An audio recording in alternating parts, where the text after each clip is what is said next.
योग दिया, भाषण की स्पष्टता के लिए, शुद्धता के लिए व्याकरण दिया। Okay okay.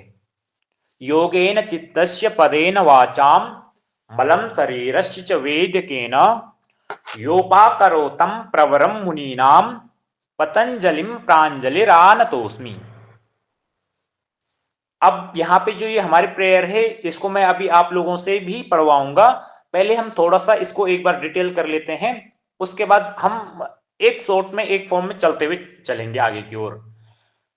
जिन्होंने मन की शांति और पवित्रता के लिए योग दिया, कौन है ऐसे? महर्षि महर्षि पतंजलि जी। जी। पतंजलि। भाषण की स्पष्टता और शुद्धता के लिए क्या? व्याकरण दिया। व्याकरण में कितने सूत्र हैं? हमारे 14 सूत्र हैं। ठीक है, जिनका संस्कृत बैकग्राउंड रहा होगा उनको पता है 14 सूत्र क्या होता है और वो क्यों इतने इंपॉर्टेंट है। और किन्होंने दिया? महर्षि पतंजलि जी ने। और स्वास्थ्य की पूर्णता के लिए औषधि दी है, जिन्होंने चरक संहिता को लिखा है और इत्यादि। उनके मतलब सारे ये क्या कहते हैं इस चीज को, कि रचनाकार माने जाते हैं। कौन? महर्षि पतंजलि। आइए हम इन महान ऋषि को नमन करते हैं। और यह प्रार्थना भी किन्होंने लिखी? भृतहरि जी ने। ठीक है, ये आपको आगे पढ़ाया जाएगा कि यह जो जो ये आपकी प्रेयर है, ये भी किसने लिखी है? ये महर्षि पतंजलि ने स्वयं नहीं लिखी, ये किसी दूसरे ने लिखी है, उनके प्रति समर्पित की है, जैसे आप अपनी भावनाओं को व्यक्त करते हैं दूसरों के प्रति। ठीक है जी। अब योग दर्शन और योग सूत्र, what is the difference between योग सूत्र एवं योग दर्शना, योग फिलोसफी? सबसे पहले जो होता है योग सूत्र, जैसे आपने अपनी रचना की एक चीज की, कोई आपने एक बुक लिया, एग्जाम्पल के तौर पे आपने कोई से भी एक अपनी ऑटोबायोग्राफी लिखी। ठीक है, तो उसके आधार पर अब लोग आपकी ऑटोबायोग्राफी को क्या है, और विस्तार पूर्वक से लिखना चाहेंगे, तो वो हो जाता है आपका फिलोसफी। जैसे यहां पे योग सूत्र किन्होंने लिखा? महर्षि पतंजलि जी ने। ठीक है, और योग दर्शन जो अब आपका विस्तार होने लग गए, तो उसमें अनेक प्रकार के महान, अनेक अनेक प्रकार के व्यक्ति आए, ऋषि मुनि आए, उन्होंने क्या है, योग सूत्र पे अपने अपने भाष्य देना स्टार्ट कर दिया। और जिसमें सबसे प्रमुख और प्राचीन भाष्य है किनका? वेद व्यास जी का। ठीक है, अब यहां पे आते हैं, हमारा सबसे पहला पॉइंट जो है, योग सूत्र में कुल कितने सूत्र माने जाते हैं? वो है आपका 195। और कुछ विद्वान कितने मानते हैं? 196। अब यहां पे भी आपको कंफ्यूजन नहीं होना है। यदि आप एग्जामिनर आपसे एग्जाम में क्वेश्चन पूछते हैं कि हाँ जी बताइए योग दर्शन में कितने सूत्र हैं टोटल, वहां पे यदि आपको 195 का ऑप्शन दिया हुआ है और 194 का है, 193 का है, 190 का है, तो आपको 195 टिक करना है। और यदि आपको 196 दिया जाता है और वहां पे 195 नहीं है, तो आपको 196 टिक करना है। हाँ, अब रही बात कि यदि दोनों को ही माना जाता है कि 195 भी देते हैं और 196 भी देते हैं, तो आपको बिना हिचकिचाहट के ही सबसे पहले तो 196 पे करना है क्लिक। ठीक है, यदि 196 पे भी नहीं करते हो क्लिक, तो 195 पे क्लिक करना जरूरी है, क्योंकि आपके पास प्रामाणिकता है, आप उनको चैलेंज कर सकते हो। क्यों? क्योंकि यहां पे आप देख रहे हो रेफरेंस में दे रखा है लाइट ऑन योगा, और ऐसे ही करके सभी ने अपनी अपनी किताबों में ऐसे भी नहीं है कि हम जैसे लोगों ने लिखी हुई होगी कि ये किताबों में, कि तब हमने अपनी तरफ से सूत्र जोड़ा होगा, ऐसा कुछ नहीं है। ये भी किसी महान पुरुष ने लिखा हुआ है, तभी जाकर के ये 196 सूत्र हो रखे हैं, और कहीं ना कहीं रहा होगा तो वास्तव में, और या तो किसी को जरूरत नहीं पड़ी होगी इस सूत्र की, तो इसलिए 195 सूत्र हुए होंगे। तो जहां भी आपको लगे, आपको अपने कॉमन माइंड के हिसाब से इसको क्लिक करना है। ठीक है, अब तीसरा बिंदु यहां पे क्या है, इसमें क्या है, योग सूत्र में 4 पाद हैं। 4 पाद हैं, 4 पाद में से पहला पाद है आपका समाधि पाद, और दूसरा है आपका साधन पाद, तीसरा है आपका विभूति पाद, और चौथा है आपका कैवल्य पाद। ठीक है, अब यहां पे चौथे नंबर का बिंदु है आपका महर्षि पतंजलि के अन्य नाम जो है आपका चरक, आपको पहले से ही पता है, और पाणिनि अभी इसी पे कुछ देर पहले अब क्या, फणपतिनाथ किसे कहते हैं, शेषनाग के अवतार को भी फणपतिनाथ कहा जाता है। मतलब महर्षि पतंजलि जी को फणिपतिनाथ या शेषनाग के अवतार माने जाते हैं। और ये मैंने आपको पहले ही बता दिया, योग सूत्र पर अनेक भाष्य उपलब्ध हैं, जिनमें से प्रमुख और प्राचीन व्यास भाष्य है। फिर आते हैं यहां पे, जो आपका एक्स्ट्रा सूत्र था वो आपका यहां पे रहा। अभी मैंने कहा था चार पाद है ना, चार पाद में सबसे पहले समाधि पाद 51, ठीक है, साधन पाद 55, विभूति पाद 55 प्लस 56, ठीक है, और केवल्य पाद 34। अब इनको याद करने का सबसे बढ़िया तरीका है समाधि, साधन, विभूति और केवल्य।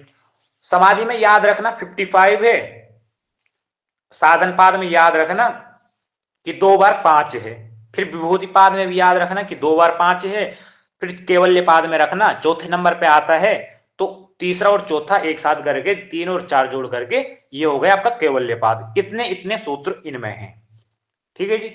ये रहा आपका ओवरव्यू। अब योग सूत्र के प्रसिद्ध भाष्य, मैंने सबसे पहले कहा था कि सब लोगों ने अपने अपने योग सूत्र पर अपने अपने भाष्य दे रखे हैं, ठीक है। और उसके बाद क्या है, लोगों ने इन पे दर्शन की वो कर रखी है, व्याख्या कर रखी है।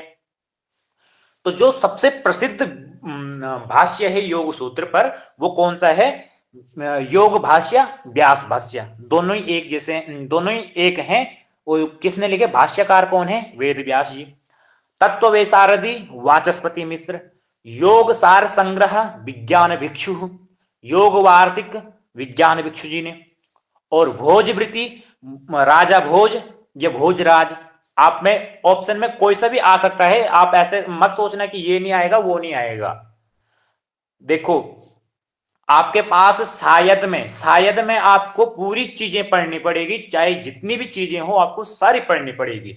सूत्रार्थ प्रबोधनी नारायण तीर्थ, मणिप्रभा रामानंद यति जी ने लिखा, सूत्रार्थ प्रबोधनी नारायण तीर्थ जी ने लिखा। योग सुधाकर सदाशिव ब्रह्मेंद्र सरस्वती जी ने लिखा। अब इन पे मैं कुछ क्वेश्चन आपको बताऊंगा कि कैसे कैसे करके क्वेश्चन आते हैं और क्यों आपको याद करना है और क्यों योग सूत्र इतना इंपॉर्टेंट है, ठीक है, और क्यों हमको ये करना ही करना है, हम इसको छोड़ नहीं सकते हैं, ठीक है। प्रिय हाँ जी। विद्यार्थियों, हाँ जी, वो मुझे केवल पाद में सूत्र बता दीजिए कितने हैं।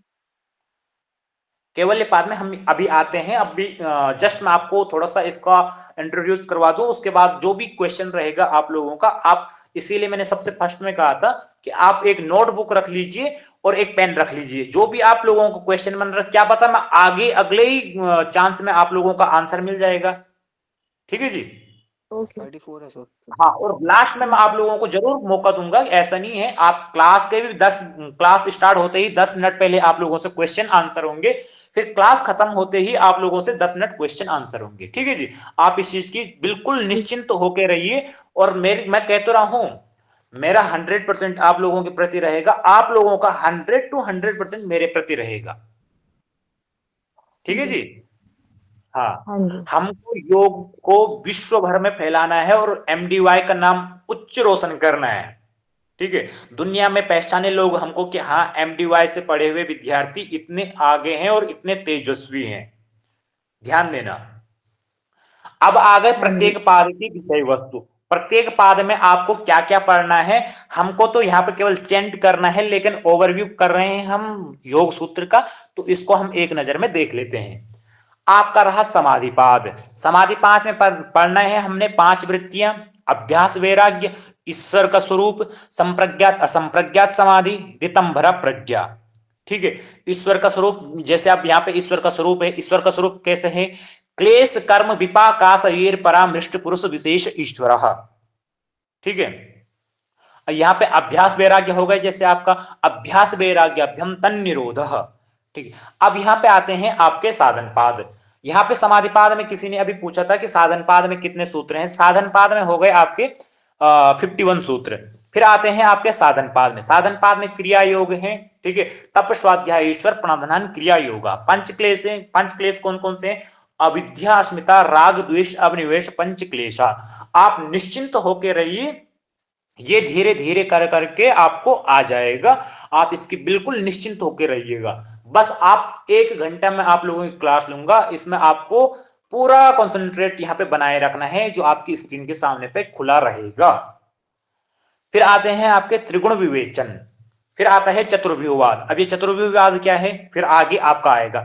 अब चतुर्व्यूहवाद में ध्यान देना, आगे आप लोग दर्शन पढ़ेंगे, आगे आपको लोगों को दर्शन पढ़ाया जाएगा, तो वहां पे सबके अपने अपने वाद हैं, ठीक है।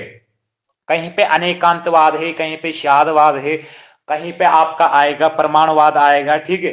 कहीं पे आपका आएगा सत्कार्यवाद आएगा, कहीं पे आपका असत्कार्यवाद आएगा। तो उसी प्रकार से आपका योग दर्शन में आएगा चतुर्व्यूहवाद।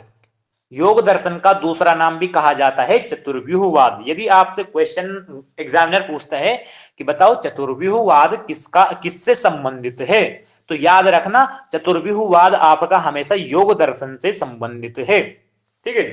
फिर आते हैं आपका अष्टांग योग। अब अष्टांग योग आप लोग करते तो हो, अब इसको आप लोगों ने जीवन में उतारना है, ठीक है, याद रखना। और यहाँ पे हम जो कर रहे हैं स्टडी वो केवल नेट जेआरएफ के लिए कर रहे हैं, अदरवाइज आप लोग इसको अन्यथा ना लें। हमको अपना नेट और जेआरएफ क्लियर करना है, ये आप ठान के चलो, संकल्प ले लीजिए आज। यम नियम के अंतर्गत में इसको बांध लीजिएगा। यम नियम आसन प्राणायाम प्रत्याहार, इनको बहिरंग कहा जाता है, ठीक है। और यहां पे फिर आते हैं साधन पाद में कितने सूत्र बताए आपके 55, 5 5 करके याद रखना। दूसरे में 5, फिर 5 5 55 याद हो गए।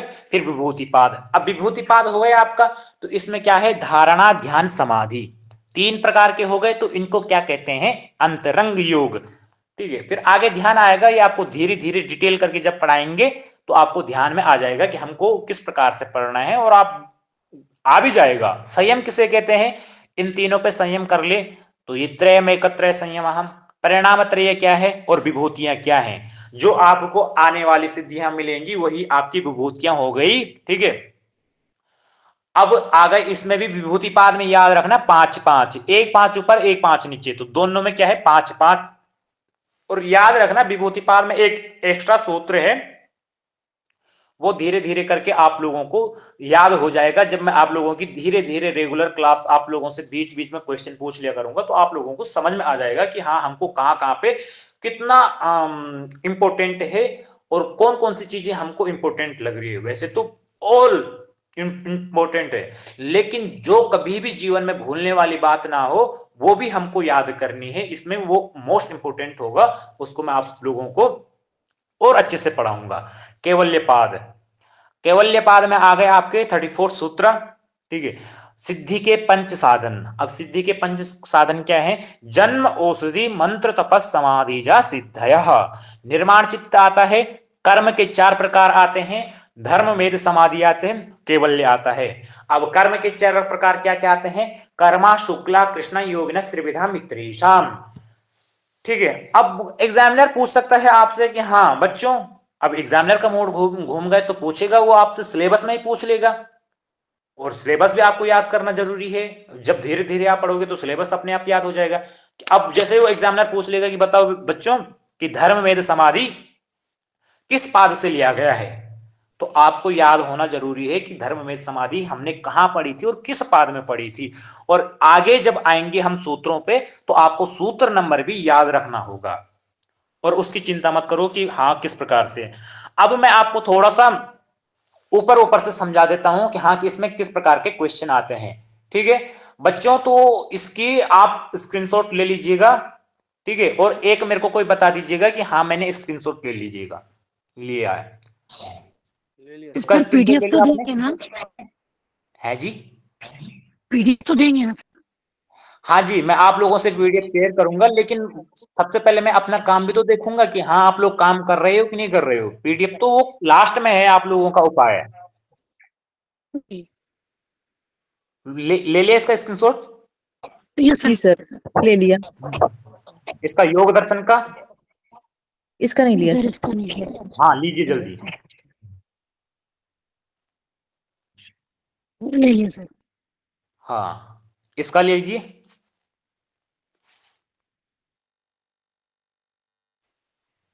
सर प्लीज एक बार और योग दर्शन का कीजिए, कौन सा वाला? जो सर योग दर्शन के बारे में था। हाँ, मैं बता रहा हूं आप लोगों को। इसका ले लीजिए, प्रीवियस पेज। स्क्रीनशॉट ले लीजिए।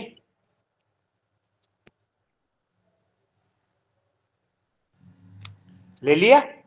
जी सर। जी सर। Yes sir. और इसको ले लीजिए। जी सर। हाँ, अब बताइए मेरे को कि किसकी बात कर रहे थे आप, किसको समझाना है?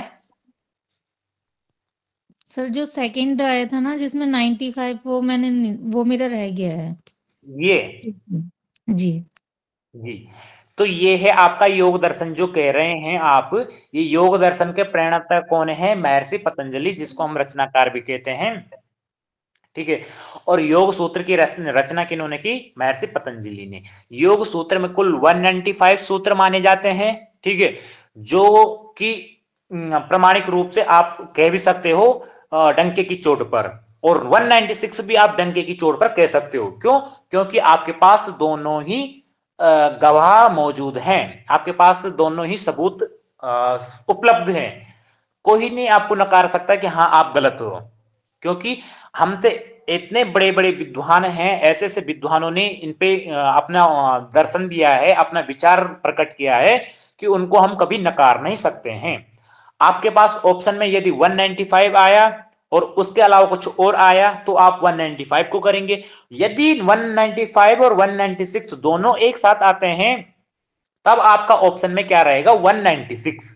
ठीक है जी। Okay sir. हाँ, और महर्षि पतंजलि के जो अन्य नाम हैं, चरक हैं जिन्होंने क्या आयुर्वेद का निर्माण किया, और पाणिनि जी हैं जिन्होंने व्याकरण का निर्माण किया। फणपति नाथ हैं जिनको शेषनाग के अवतार में भी माना जाता है। वो कौन है? महर्षि पतंजलि जी हैं। और प्रमुख भाष्य किन्होंने लिखा? वेद व्यास जी ने। और व्यास भी इन्हीं का ही नाम कहा जाता है। वेद व्यास कहो, कुछ भी कहो, तो वो क्या है? योग सूत्र के अनेक भाष्य उपलब्ध हैं, जिनमें से प्रमुख और प्राचीन क्या है? व्यास भाष्य है। जब से सबसे प्रमुख किसको माना जाता है? व्यास भाष्य को माना जाता है। यस। हम्म। तो प्रिय विद्यार्थियों, अब मैं आपको और समझाऊंगा थोड़ा सा, कि जो जो चीज मैं आपको समझाऊंगा वो चीज आपको वो करना पड़ेगा, क्या? नोट डाउन करना पड़ेगा। और दूसरे में आपका रूल नंबर 2 क्या रहेगा? कि जो भी जितने भी सूत्र आपको पढ़ाया जाएगा और जितने भी आपको क्या सूत्र हो गए और जितना भी चीज आपको समझाया जाएगा, वो सारी चीजें आपको समझनी है। और आपको ये सूत्र, जितने सूत्र लिखा है मतलब पढ़ाए जाएंगे, उतने सूत्रों को आपको एक सूत्र को कम से कम 5 बार लिखना है। ठीक है। फिर एक दिन में यदि आपके 5 सूत्र हो रहे हैं तो उन 5 सूत्रों को आपको 25 बार लिखना है, और वो 25 बार लिख करके आपको टेलीग्राम ग्रुप पे सेंड करना है। आपका MDY टेलीग्राम पे उपलब्ध है। फिर दूसरे में उसी के नीचे आपको वो रिकॉर्डिंग भेजनी है। ठीक है जी, कि आपका उच्चारण शुद्ध हो रहा है कि नहीं हो रहा है। और तीसरा आपका जो रहेगा, वो आपको बीच क्लास में उठा करके किसी से भी रैंडमली पूछा जा सकता है कि हाँ बताओ कि आप इस सूत्र को मेरे को पढ़ के दिखाओ। ठीक है जी। और हाँ, जिस बच्चे को नहीं आता है वो मेरे से कह सकता है कि सर मेरे को यहाँ पे समझ नहीं आ रहा है, आप इसको प्लीज दोबारा रिपीट कर दीजिएगा, मैं आप लोगों को दोबारा इस चीज को पढ़ाऊंगा। अभी हम बात कर रहे थे कि योग सूत्र में क्वेश्चन किस किस प्रकार के आते हैं। तो आप लोग थोड़ा सा वेट कीजिएगा, मैं इसमें से आपको सुनाता हूं। हाँ, कि अब जैसे इसमें क्वेश्चन है, योग सूत्र के अनुसार परिणाम त्रय में संयम करने से क्या होता है? तो यदि आपको योग सूत्र का सूत्र पता है तो आप इसका आंसर फट से दे दोगे। और यदि आप थोड़ा सा एक्सप्लेनेशन इसकी अच्छे से जान रखिए तब भी थोड़ा बहुत आप कंफ्यूज हो सकते हो। और यदि आप ये सोचते हो कि चलो हम तो इसको एक बार समझ लेंगे और समझने से आपका हो जाएगा, तो आप ये बिल्कुल गलत फहमी में जी रहे हो कि हाँ हमसे ये हो जाएगा।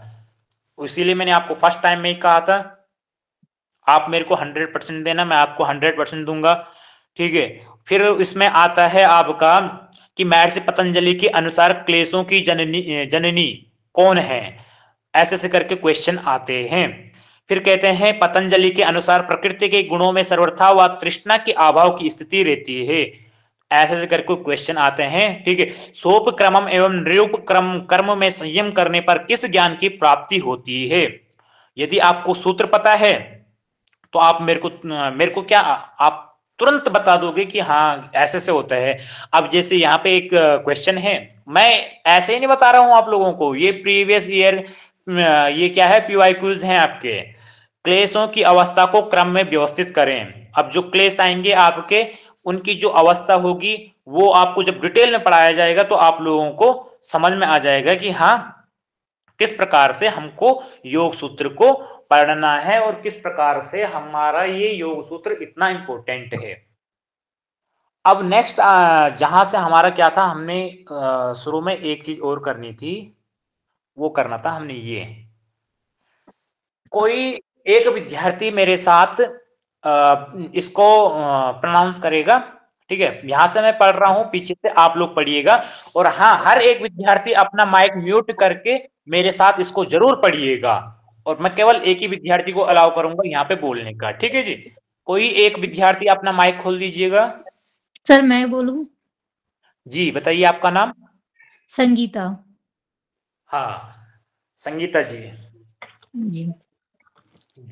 योगेन चित्तस्य पदेन वाचाम मलं शरीरस्य च वैदिकेन योपाकरोत्तं पवरं मुनीनां पतंजलि प्राञ्जलिरान्तुसिम।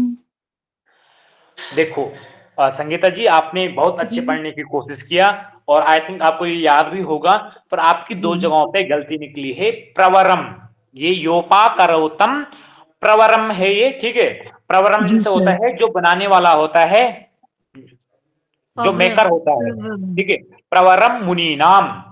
और यहाँ पे फिर मुनीनाम हाँ, पतंजलिम प्रांजलि रानतोस्मी। एक बार में प्रांजलि पढ़, रान्तोसिम। हाँ अब सिम। यहां से मैं पढ़ रहा हूं, एक लाइन में पढ़ूंगा, एक लाइन आप लोग पीछे से पढ़िएगा। ठीक है। ओम योगेन चित्तस्य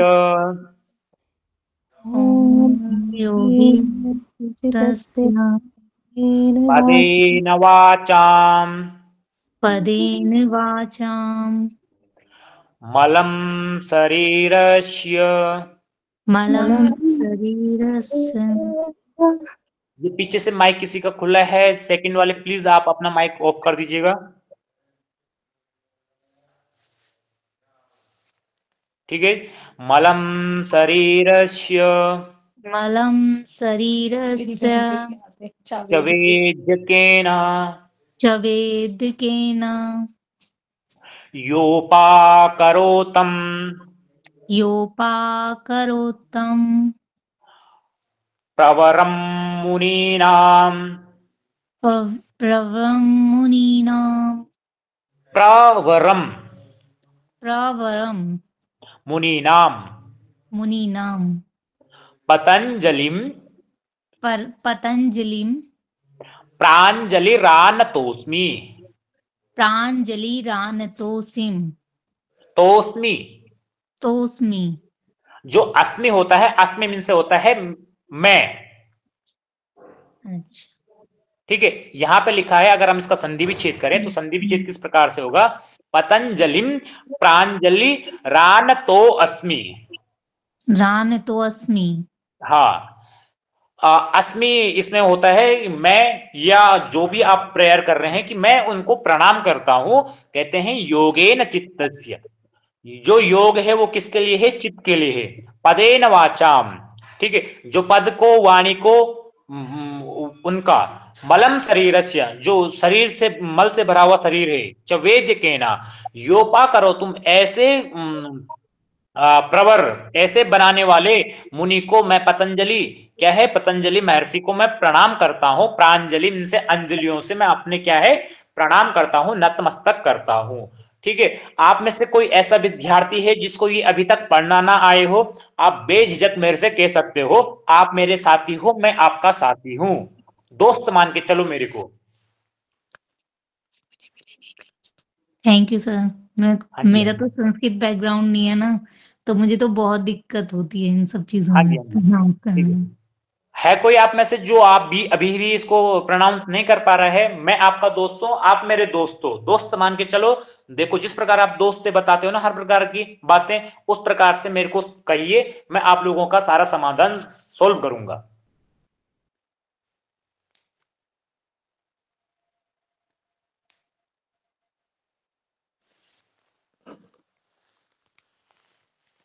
सबको आ रहा है?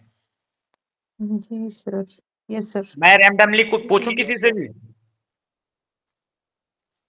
जी सर। ठीक, मैं पूछता हूं। कहां से जाते हैं यहाँ? इधर नो।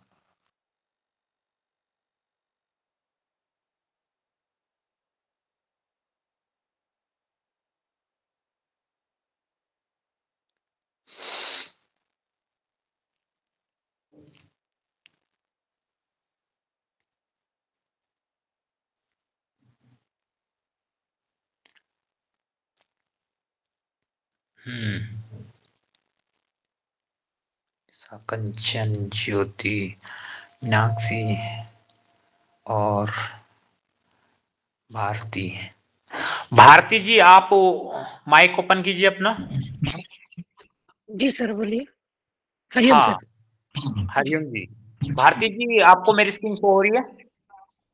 जी सर, शो हो रही है। हाँ जी। तो भारती जी, आप ये प्रेयर है, इसको पढ़ के दिखाइए मेरे को। जी सर।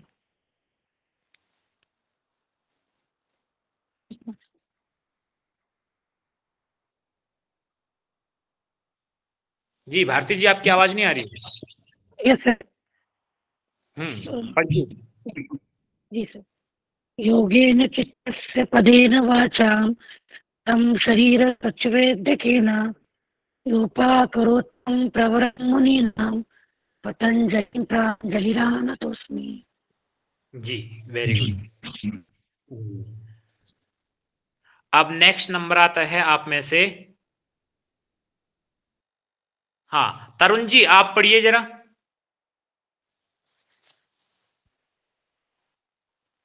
जी सर। योगेन चित्तस्य पदेन वाचां बलं शरीरस्य च वैद्यकेन योपाकरोत्तं प्रवरं मुनीनां पतञ्जलिं प्राञ्जलिरानतोऽस्मि। जी, very good. Thank you sir. जी जी जी। रामा जी। हरिओम सर। हरिओम जी, आप आइए। जी सर। योगेन चितस्य पदेन वाचां बलं शरीरस्य च वैदिकेन योपाकरोतं परं मुनीनां पतञ्जलिं प्राञ्जलिरानतोऽस्मि। गुड। आप लोगों ने बहुत अच्छे से स्टडी कर रखी है। तो आइए अब हम अपना कंटेंट स्टार्ट करते हैं। ठीक है, ये आप लोगों को मैं पहले ही समझा चुका हूं। और ध्यान दीजिएगा, जो मैंने आज आप लोगों को पढ़ा रहा हूं और जो भी मैंने अभी तक पढ़ाया है, उसकी कल बारी आएगी और रैंडमली किसी से भी पूछा जा सकता है। इसीलिए आप लोगों को ये ना कहें कि सर कल हमारा फर्स्ट डे था, तो हमको एक दिन के लिए मौका दे दीजिएगा।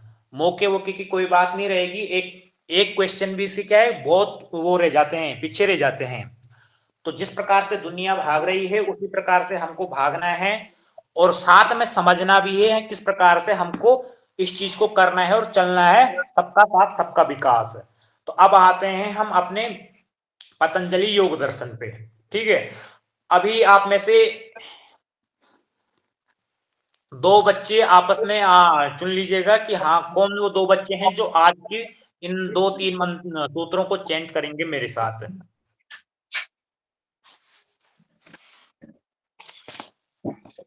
यस सर, मैं करूंगी। इच्छा पुंडीर। दीक्षा पुंडिर जी, इच्छा पुंडीर। इच्छा। Yes sir. जी जी। नेक्स्ट। सर मैं भी करना चाहूंगी। आपका नाम? संगीता। ओके संगीता जी, ठीक है। आप दो को मैं ले रहा हूं, ठीक है। और आप सभी और जितने भी विद्यार्थीगण हैं सभी इनके साथ साथ में माइक म्यूट करके आप लोग बोलेंगे, ठीक है। अथ योगानुशासनम। अथ योगानुशासनम। अथ योगानुशासनम। हाँ, अब ध्यान देना। अभी देखो संस्कृत में शब्द अलग हो जाता है। शब्द बोले तो आपका संधि विच्छेद नहीं होता है, और आप अगर आपको तोड़ के पढ़ना है तो वो संधि विच्छेद करके क्या होगा। जैसे यहाँ पे अथ लिखा है योगानुशासनम, अथ योग अनुशासनम, ये अथ आपका होगा संधि विच्छेद करके। अब संस्कृत में कैसे पढ़ना है एक साथ ऑल टुगेदर, अथ योगानुशासनम। अथ योगानुशासनम। अथ योगानुशासनम। हाँ, सभी बच्चों को आ रहा है? जी सर। जी सर। अथ योगानुशासनम। अथ योगानुशासनम। अथ योगानुशासनम। गुड।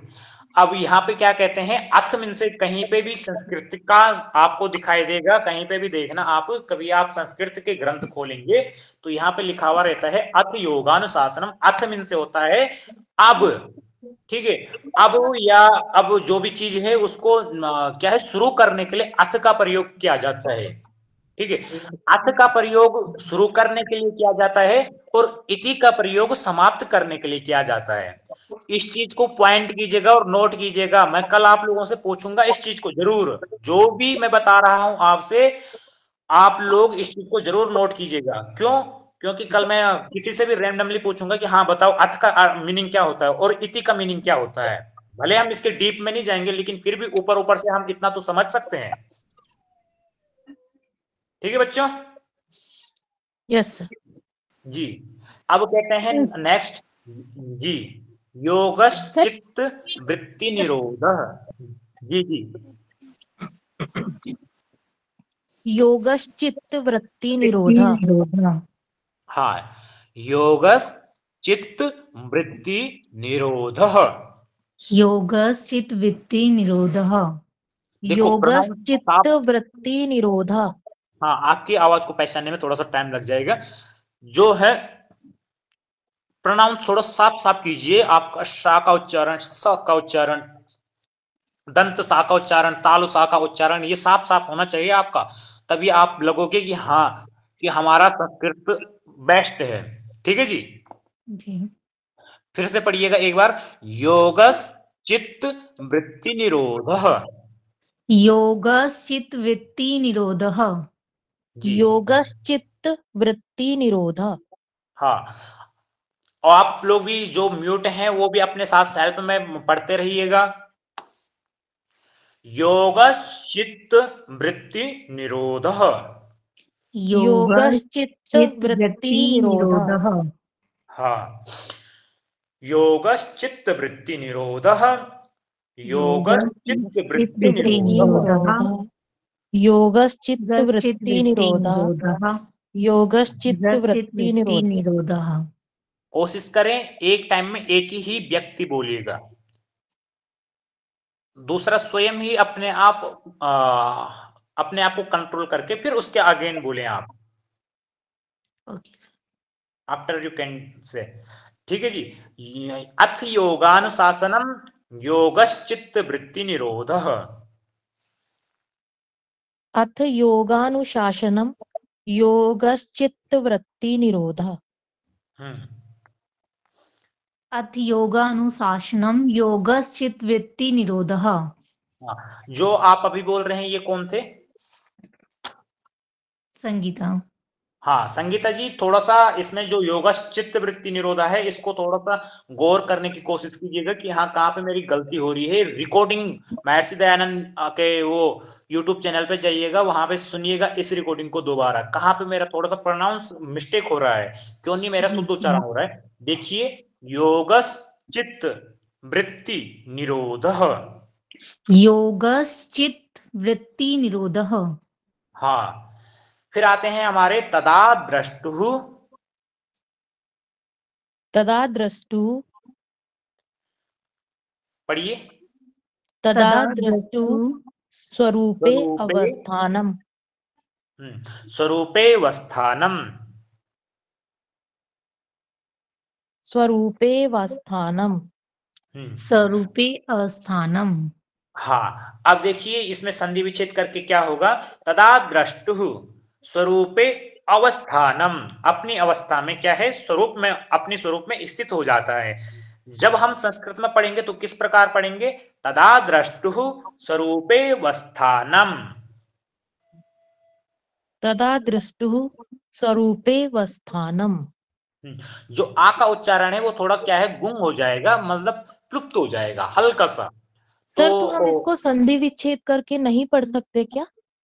नहीं, यदि आपको एक साथ पढ़ना है, सूत्र की मर्यादा रखनी है, तो आपको एक साथ पढ़ना होगा। यदि हाँ आपको तोड़ तोड़ करके पढ़ना है या किसी को समझाने के लिए पढ़ा रहे हो, तो आप इसको तोड़ तोड़ करके पढ़ सकते हो। लेकिन सूत्र सूत्र की मर्यादा क्या कहती है, कि सूत्र की मर्यादा कहती है कि किसी भी सूत्र को यदि आप पढ़ रहे हो तो उसको एक साथ पढ़ें और जो उसका शुद्ध उच्चारण है उसको पढ़ें। अब जैसे आपका नाम संगीता है, तो हम केवल आपको गीता गीता करके बुलाएं तो आपका थोड़ा सा नाम में डिफरेंट आ जाएगा ना। जी सर। शुद्ध नाम क्या है, संगीता है। अभी जैसे मैंने इससे पहले कुछ देर पहले क्या कहा था, इच्छा इच्छा, और मैंने सुना था दीक्षा दीक्षा। अब ये डिफरेंट हो गए ना दोनों नाम। Yes sir. हाँ, और दीक्षा का मतलब अलग होता है और इच्छा का मतलब अलग होता है। अब हम आपका क्या है,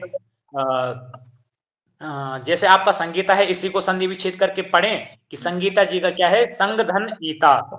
तो क्या ये आपको कोई ऐसे करके बुलाएगा तो क्या आपका थोड़ा सा उससे तालमेल रहेगा, कम रहेगा ना। तो वैसे ही हमको सूत्रों को समझना है, सूत्रों से भी हमको दोस्ती करनी है। आजा भाई तू भी हमारे साथ चल, ठीक है जी। जी सर। हाँ, तदा द्रष्टुः स्वरूपे वस्थानम। तदा दृष्टु संगीता जी आप पढ़ो पहले। तदा दृष्टुः स्वरूपे अवस्थानम। इच्छा जी आप पढ़िए।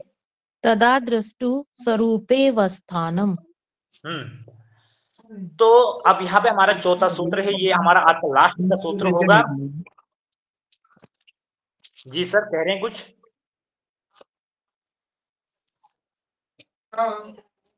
जी, ये हमारा आज का लास्ट का सूत्र होगा, चौथे नंबर का, वृत्ति सारूप्य मित्रत्र। वृत्ति सारूप्य मित्रत्र। वृत्ति सारूप्य मित्रत्र। हाँ, ये क्या कह रहे हैं यहाँ पे, वृत्ति सारूप्य मित्रत्र, वृत्ति सारूप्य मित्रत्र। वृत्ति सारूप्य मित्रत्र। वृत्ति सारूप्य मित्रत्र। अब मैं थोड़ा सा इनको शॉर्ट में एक्सप्लेन कर देता हूं। अथ योगानुशासनम, योग से क्या है, हम क्या है, जिस चीज को भी कर रहे हैं ये योग का नहीं संबंधित है, ये क्या है, सभी चीजों से संबंधित है। आप जिस काम में भी जाते हो उसमें अगर आपका क्या है, अनुशासन है, तो आप उस चीज को शुद्ध कर पाते हैं, आप उसके ध्येय तक पहुंच जाते हो। अब जैसे यहाँ पे लिखा हुआ है, अब जैसे यहाँ पे लिखा हुआ है अथ योगानुशासनम, इसमें क्या कहते हैं महर्षि पतंजलि, अब हम योग का अनुशासन करेंगे। फिर नेक्स्ट दूसरे सूत्र में क्या कहते हैं, योगश चित्त वृत्ति निरूपा। कह रहे अगर हम अनुशासन हो जाएंगे तो क्या होगा हमारे साथ, कह रहे वो चित्त जो वृत्तियां है ना तुम्हारी, वो क्या है, निरोध हो जाएंगी। अच्छा ठीक है, अगर वो निरोध हो गए तो फिर उसके बाद क्या होगा जी हमारे साथ, कहते हैं जो आपके अंदर दृष्टा है, दृष्टु है, वो क्या है, अपने स्वरूप में स्थित हो जाएगा। अच्छा चलिए ठीक है, वो हो जाता है तब तो ठीक बात है। अगर वो नहीं होता तो क्या होता है, तो कहते हैं यहाँ पे वृत्ति सारूप्य मित्रत्र, कि वो क्या है, जो वृत्तियां है ना आपकी, वो या तो इधर उधर भटक जाती है और या फिर वो आपसे कुछ ना कुछ करवा देती है। तो यहां तक हमने क्या है, आज के 4 सूत्र पढ़े। अब ये 4 सूत्र आप लोग मेरे को, ठीक है, जब भी आप लोगों को कल सुबह शाम इस टाइम से पहले पहले 8 बजे से पहले पहले आप लोग मेरे को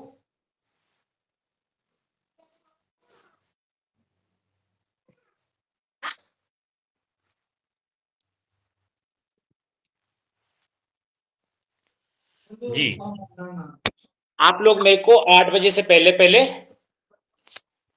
ये शाम की 8 बजे से पहले पहले आप लोगों के पास फुल टाइम है, क्योंकि मैंने सुना है आप लोग कोई जॉब करने वाला है, कोई हाउसवाइफ है और अन्यथा